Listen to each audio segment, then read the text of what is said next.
अस्सलामुअलैकुम रहमतुल्लाहि व बरकातुहू।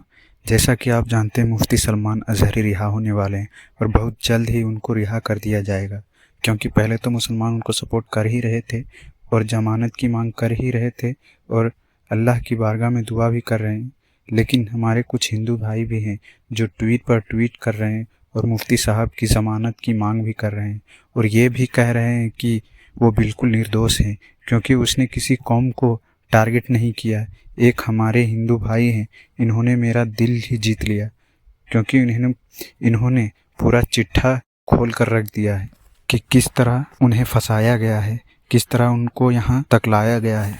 पूरी जानकारी इस वीडियो में है, इसे स्किप ना करें, पूरी वीडियो जरूर देखें और ज़्यादा से ज़्यादा शेयर तो करें। नमस्कार, मेरा नाम रविकांत भारती। आप सभी को बता दें कि मुफ्ती सलमान अजहरी साहब को गिरफ्तार कर लिया गया है और उनका गुनाह यह है कि वह इजराइल को कंडेम कर रहे थे और इजराइल के खिलाफ भाषण दे रहे थे। वह फिलिस्तीन के गाजा पट्टी पे जो मासूम बच्चों का अस्पताल पे महिलाओं को जो कत्लेआम हो रहा है, उस कत्लेआम से उनका हृदय बहुत दुखित था और वह भाषण देते हुए इजराइल को खरी खोटी सुनाते हैं और वह कह देते हैं कि आज खामोशी है, कल शोर आएगा, आज कुत्तों का दौर है, कल हमारा दौर आएगा। यह बात सलमान अजहरी इजराइल को टारगेट करते हुए उस भाषण में कहते हैं, लेकिन यही दो लाइन पीछे का शायरी में से काट के वायरल किया गया और बोला गया कि यह हिंदुस्तान के खिलाफ बोल रहे हैं, हिंदुओं के खिलाफ बोल रहे हैं। और उसके बाद गुजरात एटीएस आया, इनको अपने घर पे नजरबंद किया 10 घंटे और उसके बाद गिरफ्तार करके महाराष्ट्र पुलिस के साथ गुजरात एटीएस इनको महाराष्ट्र के थाने में लेके गया और फिर महाराष्ट्र का थाना जो है, वहां थाना से लेके कहां चले गए, यह जूनागढ़ गुजरात के लिए इनको लेके प्रस्थान कर गए। अब मुफ्ती सलमान अजहरी ने जो इजराइल को टारगेट किया था, क्या इसके पहले हिंदुस्तान में इजराइल को कोई टारगेट नहीं किया है? दोस्तों, आपको बता दें, हमारे देश के एक महापुरुष हैं जो पूर्व प्रधानमंत्री हैं, जिनका नाम अटल बिहारी वाजपेयी है। वह इजराइल को ना भाषण देके उसकी औकात दिखाई और कहा कि अगर कोई विदेशी ताकत हमारा जमीन अगर छीनता है, इस चीज को हम बर्दाश्त नहीं कर सकते। ठीक उसी प्रकार फिलिस्तीन का जमीन जब हम अपने लिए बर्दाश्त नहीं कर सकते तो दूसरे के लिए भी नहीं। अगर फिलिस्तीन का जमीन इजराइल ने लिया है तो इजराइल को वह जमीन छोड़ना पड़ेगा। और अटल बिहारी वाजपेयी ने इजराइल का विरोध किया था। तो इजराइल का विरोध करना क्या गलत है? आप बताइए, क्या इजराइल जो है अमानवीय घटना नहीं कर रहा है? इजराइल जो है 2 वर्ष 4 वर्ष के बच्चों को मार रहा है। कल जो है एक बच्चा बंदूक के साथ, वो जो खिलौना वाला बंदूक प्लास्टिक का होता है ना, 4 वर्ष का छोटा सा मासूम बच्चा उसके साथ खेल रहा था वेस्ट बैंक फिलिस्तीन में। वहां से उसको पूरा आर्मी पहुंचता है, उसके घर को ध्वस्त करने का प्रयास करता है और बच्चे को गिरफ्तार करके लाता है। इजराइल मासूमों पे अत्याचार कर रहा है कि नहीं, महिलाओं पे अत्याचार कर रहा है कि नहीं? अभी तक गाजा पट्टी पे लाखों लाख लोग मारे गए और पूरा विश्व मुख्य दर्शक बन के देख रहा है। यूनाइटेड नेशन, आपको बता दे दोस्तों, यूनाइटेड नेशन के बहुत सारे लोग वहां मदद करने गए थे, उनको मार चुका है। बहुत सारे यूनाइटेड नेशन के कार्यकर्ता मारे गए हैं। ये तो छोड़िए, बहुत सारे पत्रकार मारे गए हैं। और इस तरह से इजराइल जो टारगेट कर रहा है, यह पूरे विश्व के मानवता, अगर आप मानव हैं तो उसके ऊपर कलंक है। और उसके खिलाफ बोलते हुए मुफ्ती सलमान अजहरी ने इजराइल के लिए, अगर वहां के हुक्मरानों के लिए अगर कुत्ता शब्द का प्रयोग किया तो क्या गलत किया? वहां पे गलत कुछ नहीं किया, क्योंकि समझिए सलमान अजहरी से समस्या क्या है। यति नरसिंहानंद नामक कुकुर को तो आप लोग जानते होंगे, यति नरसिंहानंद सरस्वती नाम था उसका। जब नूपुर शर्मा का प्रॉफेट मोहम्मद के ऊपर बयान आया था, तो यति नरसिंहानंद सरस्वती कहता है कि जो नूपुर शर्मा बोली है वह किताबों में लिखा हुआ है, कुरान में लिखा हुआ है। मैं कुरान सीडी उडी सब लेके आ रहा हूं जामा मस्जिद। 17 जून को 2022 की बात है, 17 जून को इंडिया का कोई भी इस्लामिक स्कॉलर, मौलाना, मुफ्ती, किसी में अगर हिम्मत है तो आ जाए और मेरे साथ डिबेट कर ले। उस वक्त हिंदुस्तान के कोई भी मुफ्ती मौलाना ने आवाज नहीं उठाया, सिर्फ एक बंदा आवाज उठाया और जिसका नाम था मुफ्ती सलमान अजहरी। और यह बोले कि मुझे चैलेंज कबूल है, मैं 17 जून को आऊंगा, तू किताब लेके आना, सीडी लेके आना और तू प्रमाणित करना। यह 17 जून को जामा मस्जिद दिल्ली पहुंचे, बहुत भव्य इनका स्वागत हुआ। यति नरसिंहानंद का इंतजार होता रहा यति नरसिंहानंद वो पता नहीं, वो दासना मंदिर से भी उस दिन भाग गया होगा, मुझे लगता है जामा मस्जिद आने की तो बात छोड़ी। उसके बाद पूरे सोशल मीडिया पे ट्रोल हुआ यति नरसिंहानंद और सलमान अजहरी की हर एक जगह तारीफ हुई, क्योंकि यति नरसिंहानंद वही शख्स है कि जो आए दिन नरसंहार के लिए भाषण देता फिरता था, मुसलमानों के नरसंहार के लिए, उसको औकात दिखाया। आज यति नरसिंहानंद मार्केट से गायब है। क्यों गायब है पता है? क्योंकि हिंदू लोग भी जो होते हैं ना, यति नरसिंहानंद के चेले चपाड़े, जो नकली नफरती, वे लोग भी देखते हैं कि अगर सामने वाले में दम नहीं है तो उसके साथ खड़ा नहीं होते, उसके साथ खड़ा होना छोड़ दिए, उसका वीडियो शेयर करना बंद कर दिए। यति नरसिंहानंद का आप बताइए, 17 जून 2022 के बाद एक भी वीडियो वायरल होता आपने नहीं देखा होगा। तो यति नरसिंहानंद का जो दुकान था ना, जो सोशल मीडिया पे नफरत की दुकान चलाता था, उस दुकान को बंद किसने किया? मुफ्ती सलमान अजहरी ने बंद किया। आगे दोस्तों आपको बताते हैं, क्या मुफ्ती सलमान अजहरी सही में एक आतंकवादी प्रवृत्ति का व्यक्ति है? क्या वह हिंसा को प्रमोट करता है? तो जाके उनके दो चार ना स्पीच सुनिए, उपदेश सुनिए।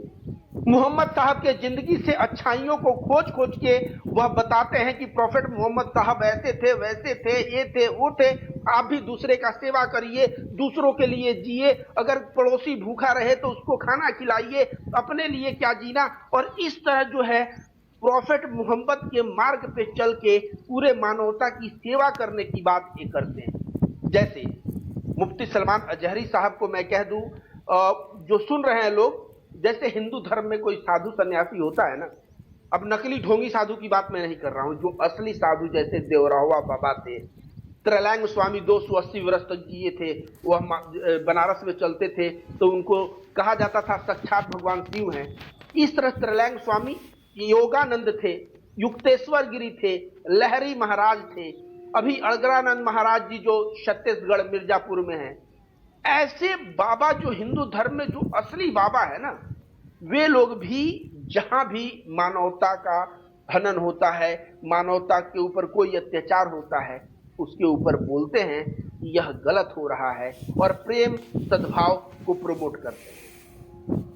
अब यह मुफ्ती साहब भी हमेशा इनका आप बयान सुनिएगा, बोलने का तरीका देखिएगा, बहुत ही पोलाइट, बहुत ही विनम्र और बहुत ही अच्छी बातें मुसलमानों को सिखाते हैं। अगर इनके सिखाए हुए मार्ग पे मुसलमान चले और हिंदू धर्म के सच्चे साधु सन्यासियों को सिखाए हुए मार्ग पे अगर हिंदू चले तो हिंसा हो ही नहीं सकता, ये मैं रविकांत भारती गारंटी देता हूं। अब इन्होंने जो शायर कहा है कि आज खामोशी है कल शोर आएगा, आज कुत्तों का दौर है कल हमारा दौर आएगा, क्योंकि इनकी भी मजबूरी समझिए। कोई व्यक्ति जो होता है ना, एक बर्दाश्त, जैसे भागवत गीता में बोला भी गया है, यदा यदा ही धर्मस्य, मतलब उसका पूरा मतलब होता है कि जब भी जो गलत लोग हैं वो बढ़ जाते हैं और अत्याचार होता है तो भगवान प्रकट होते हैं। भागवत गीता यह भी बोलता है कि बहुत ज्यादा अत्याचार होने पे अगर लोग चुप रहें, सहते रहें, तो वह गुनहगार है।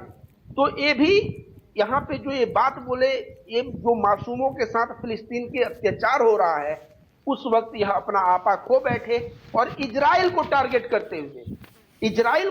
करते हुए इन्होंने यह बात कहा और इनकी गिरफ्तारी कर ली गई। पीछे का 2 लाइन देख के यह हिंदुस्तान विरोधी या हिंदुस्तानियों को ऐसा बोल रहे हैं।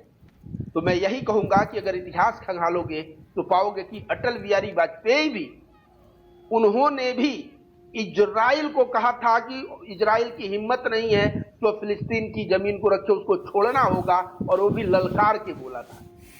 तो इजराइल अगर गलत कर रहा है तो गलत को विरोध करो, और विरोध करने पे अगर उसमें का पूरा परिप्रेक्ष्य छोड़ के 2 लाइन लेके और उस पर गिरफ्तारी होती है तो यह बहुत ही बुरी बात, गलत बात है। कोई भी अल्लाह को मानने वाला भड़काऊ भाषण दे ही नहीं सकता।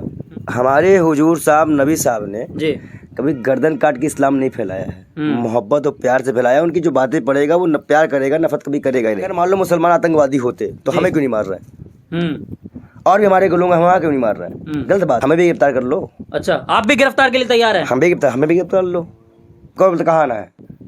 गुजरात एटीएस पुलिस लेकर। तो भाई उनके पास तेल ज्यादा है, पैसा है, वो मेरे घर आके मुझे गिरफ्तार कर लिए। अच्छा, मैं गिरफ्तार देने को तैयार हूँ। लो बात नहीं होती। जितने वो इस्लाम के हैं उतने वो मेरे भी अपने हैं, मेरे भी अपने जैसे हैं। हम उनका समर्थन करते हैं, उनकी बातों को सुनते हैं। गुंडागर्दी है। अब कहीं ना कहीं जबरन मामला है और बड़ी तेजी में एक्शन है। इतनी तेजी एक्शन अगर कहीं और डिपार्टमेंट में हो जाए, कपिल मिश्रा पे हो जाए, निपुण शर्मा पे हो जाए, उसके लिए चाहे आंदोलन करते रह जाए, चाहे मकान तोड़ दिए जाए, बोले चला जाए, तब तो नहीं होते हैं। हम उनके साथ हैं। हमें भी ले चलिए ATS। अच्छा, हम भी गुनहगार हैं ना, हम देश की जनता की आवाज़ उठाते हैं जी। हमें भी ले चलिए ATS। जुर्म साबित करें, गलत बात है। लेकिन एक चीज़ बता दें तुमको, इस घमंड को ज़्यादा दिन रहने नहीं देंगे हम। ये बहुत बड़ा गुनाह किया है इन्होंने, बहुत बड़ा गुनाह किया है। मिस्र से पढ़ के आए हैं वो, काफ़ी नॉलेज है उनको इस्लाम के बारे में जी। हम तो जो इतना बताए हैं उतना तो क्या है हमें मालूम नहीं, उनको बहुत मालूम है। लेकिन कह रहे हैं कि वो भड़काऊ भाषण के- गलत बात है। कोई भी अल्लाह को मानने वाला भड़काऊ भाषण दे ही नहीं सकता। उन्होंने कहा कि कुत्तों का दौर है या फिर हमारा दौर आएगा, ऐसा वर्ड इस्तेमाल किया। देखिए कहीं ना कहीं वो एक शेर है जी। अब कई लोग उसको नॉर्मल रील में भी तय कर लेते हैं, कई लोग उसको भड़काऊ भाषण में भी तय कर लेते हैं, कई लोग उसको सब जगह में ये यूज हो जाता है। और कहीं ना कहीं वो इजराइल फिलिस्तीन को लेके बात चल रही थी। सिंपल सी बात है, जब इजराइल फिलिस्तीन को लेके बात चल रही है तो आप कैसे उसको रेट कर दिए? तो कहीं ना कहीं उनको मुसलमान होने की कीमत चुकानी पड़ रही है। अगर वीडियो पसंद आए तो लाइक, शेयर और हमारे चैनल को सब्सक्राइब ज़रूर कर लें।